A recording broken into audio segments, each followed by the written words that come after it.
Welcome back. This is the M340 BMXNOR RTUconf Tool demonstration, part 2.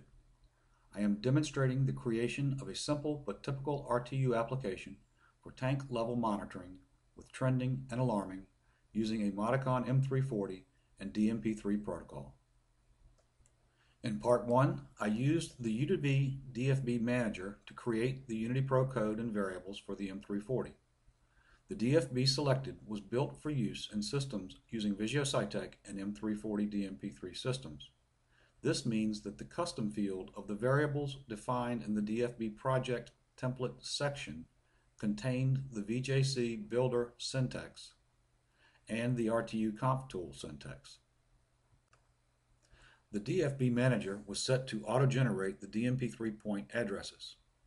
The manager loaded and scanned for variables in the exported UnityPro ZEF file to find occurrences of the RTUconf tool syntax in the custom field of the variables.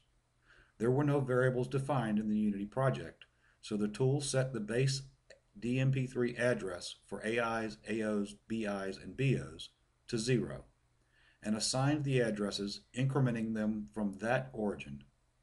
If the Unity project had contained defined DNP3 point address assignments, the base address would have been set to the next consecutive available address for each point type. Part 1 ended with the Unity project completed, built, and ready to load into the M340 CPU. Now I will use the RTUconf tool to create the DNP3 communications configuration and then set the DNP3 point parameters to accomplish the basis of minimizing the bandwidth usage.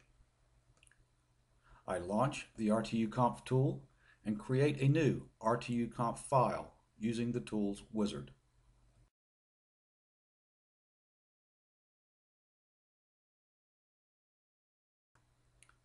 The exported Unity project is referenced.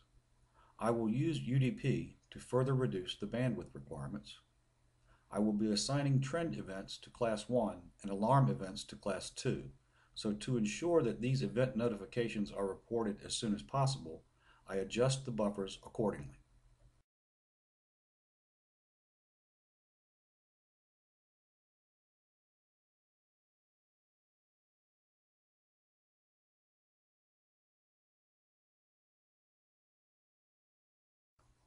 Now I configure the BMXNOR DNP3 server channel. Here I also show the communication status monitoring variable definitions.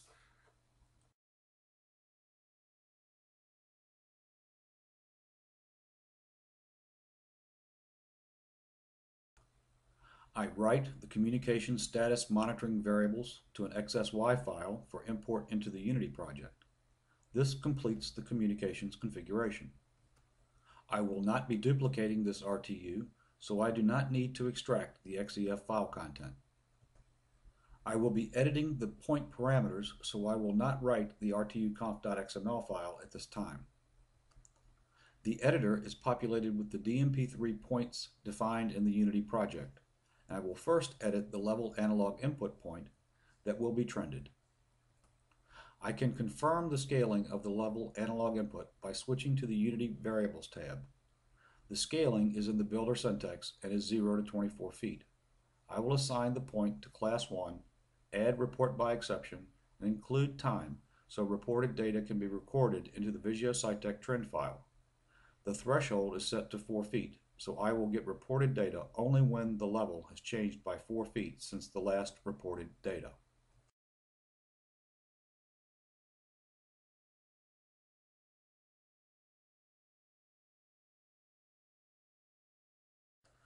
Now I edit the binary input alarm points, assigning them to class 2 with report by exception, and time, which enables the RTU timestamp to be used by the Vijeo Citect alarm server when it logs the alarm state changes. The analog output points do not require any parameters to be changed. It is important, however, to know that the BMXNOR binary output state and analog output values are retentive through system power cycles and CPU stop-start cycles. The BMXNOR configuration is complete. I will save the configuration to an RTUconf project and an RTUconf.xml file. I am now back in Unity, and behind the scenes I have imported the communication status monitoring variables XSY file that was created by the RTUconf tool, and I imported a section of logic containing a sine wave generator that is writing a sine wave to the level transmitter analog input channel. I built, saved, and exported the project again, and I loaded it into my live M340 in my lab. Also, I imported into the BMXNOR module the RTUconf.xml file created by the RTUconf tool, executed a reset of the module, and put the M340 RTU into run. To see all of these steps executed, watch the video U2V DNP3 demo. Here is the simulation section where the sine wave data is shown written to the analog input channel. And here are the communication status variables, and the event buffers show that the events are being buffered as there is no DNP3 communications yet. This concludes part 2 of this demonstration.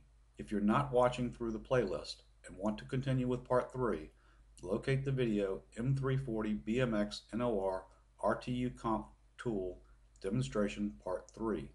This can be easily accomplished by searching on YouTube for RTUconf. Again, thank you for your interest and time. Subscribe to this channel to see more demonstrations of Unity Pro tools, tips, and tricks.